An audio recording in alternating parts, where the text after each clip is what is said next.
Kashmir truly a heaven on earth. और यहाँ पे हर मौसम कुछ नया देखने को मिलेगा। सो इस वीडियो में we will be covering everything from the best time to visit Kashmir, how to plan your itinerary, the places to visit and the things to do, hotel recommendations, and at the end we'll discuss some important questions like safety, network connectivity, trekking and budget. So do watch the video till the end. Coming to the best time to visit Kashmir, there are two main seasons for visiting Kashmir. One is in winter, December to March, when this becomes a snow heaven and ऐसे नज़ारे आपने कहीं और India में देखे नहीं होंगे। अप्रैल में विंटर्स के बाद the snow starts melting and the valley starts becoming greener and filled with flowers, completely changing the look by May-June, which is the second peak season. इस टाइम पे you will see lush greenery in contrast to the snow on the hilltops. जुलाई अगस्त में monsoon season होता है, so it's not the best time to go.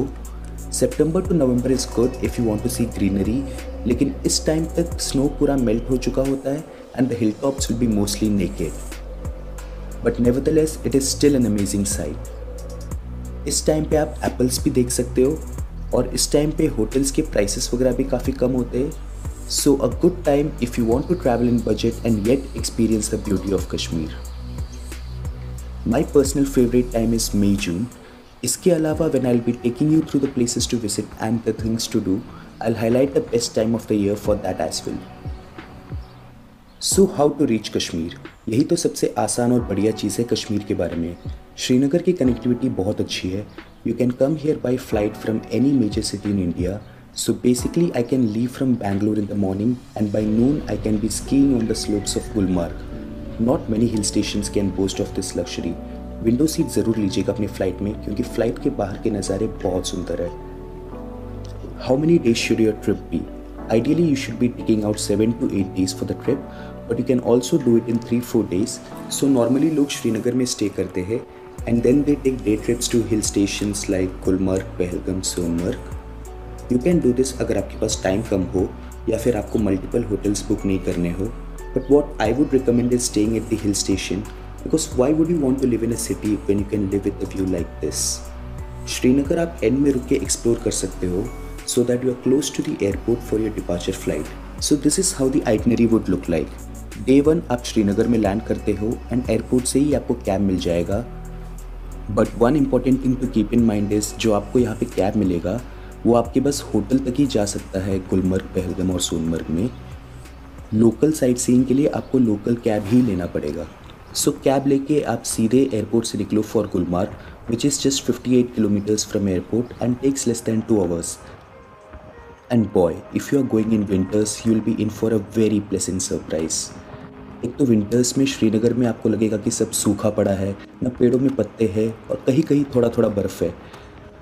But then जैसे जैसे आप गुलमार्ग के पास पहुंचोगे, you will start seeing snow here and there. And Gulmarg पहुंचते ही you will see nothing but snow everywhere. It looks so magical. Gulmarg is undoubtedly the best winter destination of Kashmir. इस time पे यहाँ पे skiing भी सिखाया जाता है. Gulmarg is one of the best destinations for skiing in India. अगर आप यहाँ पे स्कीइंग के लिए आ रहे हो, then I would recommend to come here for 7 days. मैं पर्सनली सिर्फ 4 दिन का कोर्स कर पाया था and this is how I was skiing by the end of it. But इस टाइम पे यहाँ पे पूरी दुनिया से लोग आते हैं, सो इस टाइम पे होटल्स के प्राइसेस काफ़ी हाई रहते हैं. समर्स में the whole landscape turns lush green and filled with flowers. And that is how Gulmarg got its name. Gul means flower and Marg means meadow. So Gulmarg is meadow of flowers. So पहले दिन गुलमार्ग आके you can take some rest and explore the Gulmarg market and surrounding areas. उसके बाद Day 2 पे we will do the gondola ride, which is highly recommended. इसमें आप cable car में अफरवत mountain के ऊपर चढ़ते हो और ये 2 फेज़ में होता है. फेज़ 1 में आप आधा पहाड़ चढ़ते हो. यहाँ पे आपको जून तक बर्फ़ मिलेगा और यहाँ पे आप बेसिक स्कीइंग, स्लेजिंग और स्नोमोबाइल चला सकते हो. फेज़ 2 का राइड आपको अफरवत माउंटेन के पीक तक ले जाता है और यहाँ पे आपको almost throughout the year बर्फ़ मिलेगा एंड यहाँ से you will get some amazing views of the Himalayan vistas. Day 3 पे you can hire a horse and visit various viewpoints like the church, the Gulmarg temple, the Maharaja Palace, the Outer Ring Road, and few other checkpoints. This whole thing should take you about 3-4 hours. आप ये पैदल भी explore कर सकते हो. Stays that I would recommend are Gulmarg Meadows, जहाँ पे आप टेंट हाउस में रह सकते हो, Khyber Himalayan Resort, which is a luxury resort with heated indoor swimming pool, and here are a few other options. So day 3 नून हम गुलमार्ग से निकलेंगे फॉर सोनमर्ग. सोनमर्ग विंटर्स में बंद रहता था, बट अब कुछ टनल्स के कंस्ट्रक्शन के बाद विंटर्स में भी खुल चुका है. सिंध रिवर के साइड पे चलते हुए you will reach Sonamarg. Sonamarg is the gateway city between Kashmir and Ladakh. So it offers both the greenery of Kashmir and the rocky dry terrains of Ladakh. So day 3 evening में आप Sonamarg पहुंचोगे, check into your hotel, explore the Sonmarg town and take some rest.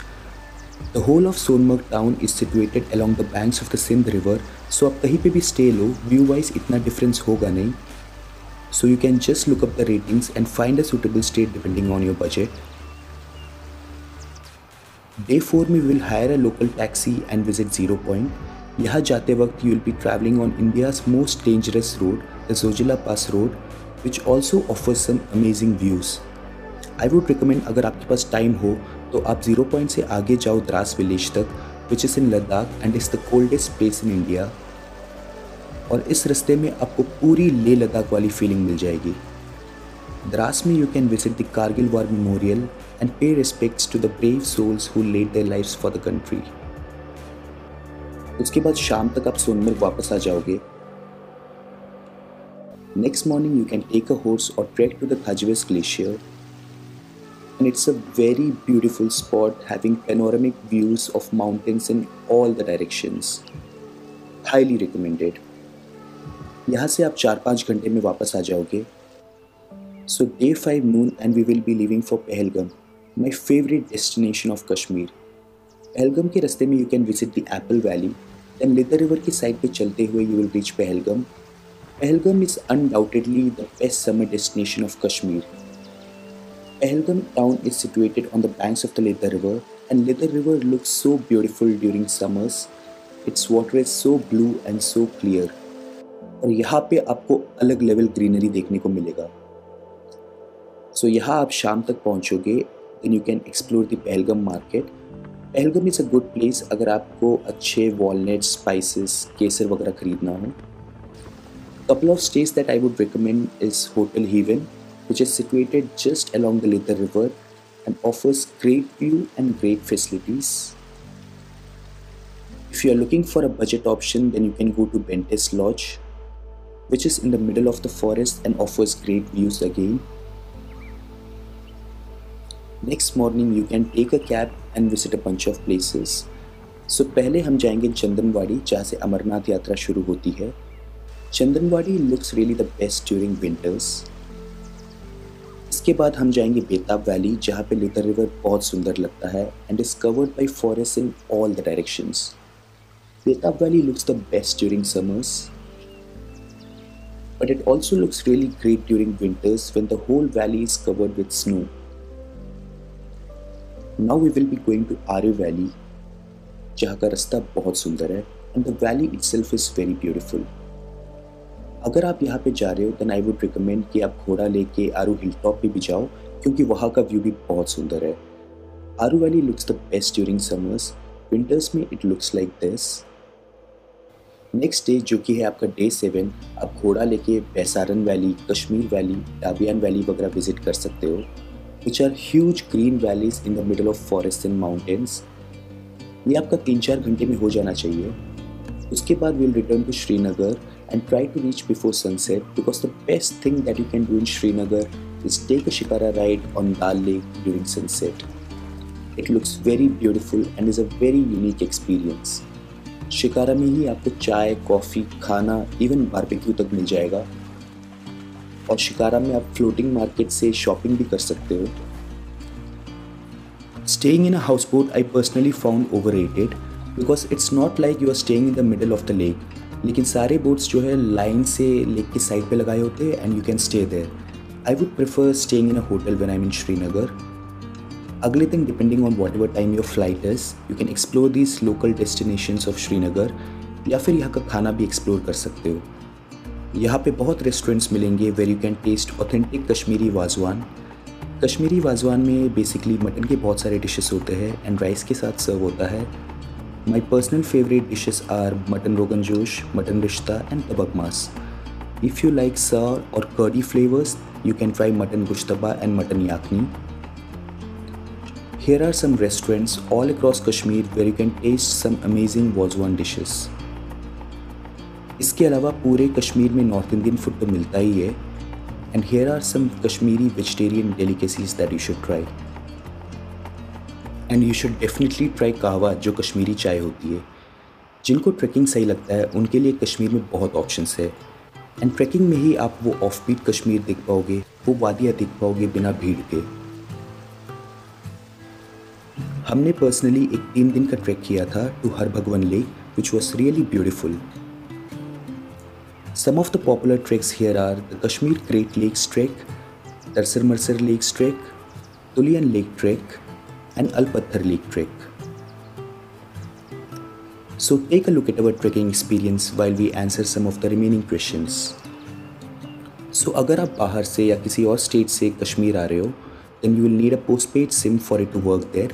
Prepaid SIMs यहाँ पे नहीं चलते and postpaid में Airtel और BSNL की connectivity बहुत अच्छी है। एयरटेल का 4G is really good. It gives about 30 Mbps in almost all the places. So आप आराम से अपना काम भी कर सकते हो।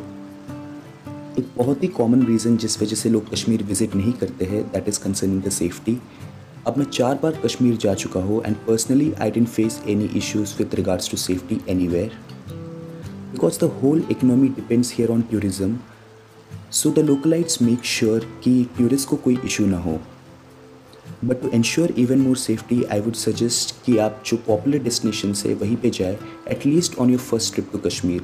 Don't go off to off beat places and instead of going by a self drive car or bike, hire a taxi so that आपके साथ एक लोकलाइट बंदा हो जिसको सारे बेटर रूट्स पता हो। बजट में 2 लोगों के 8 दिन के ट्रिप के हिसाब से बताऊंगा। आपके जो मेन खर्चे होंगे वो होंगे इंटरसिटी टैक्सी के, जो लोकल टैक्सी आप साइट सीइंग के लिए हायर करोगे उसके अलावा लोकल साइट सीइंग के लिए गोंडोला टिकट्स जो घोड़े हायर कर रहे हो उसके एंड घोड़ों के प्राइसेस सीज़न टू सीज़न बहुत वेरी कर सकते हैं। But just to give an idea आप समझ लो 4 घंटे के टूर के 1000 रुपये लगने चाहिए एंड आपको काफ़ी बार्गेनिंग करना पड़ सकता है। जब मैं पहली बार गुलमार्ग गया था तो मुझसे 3500 पर घोड़ा मांगा था और आपके 7-8 दिन का यहाँ पे रहने और खाने का खर्चा लगभग इतना आएगा। फाइनली 2 लोगों के फ़्लाइट्स के रिटर्न टिकट्स टू श्रीनगर के प्राइसेस लगभग इतने होंगे। If you want to bring down the price आप बजट होटल्स में रह सकते हो, घोड़े लेने की जगह ट्रैक कर सकते हो which is what I personally like also. Innova की जगह कोई सेडान ले सकते हो या फिर इंटरसिटी ट्रैवल के लिए शेयर्ड कैब्स ले सकते हो। फ़्लाइट्स की जगह जम्मू तक ट्रेन से आ सकते हो एंड देन वहाँ से शेयर्ड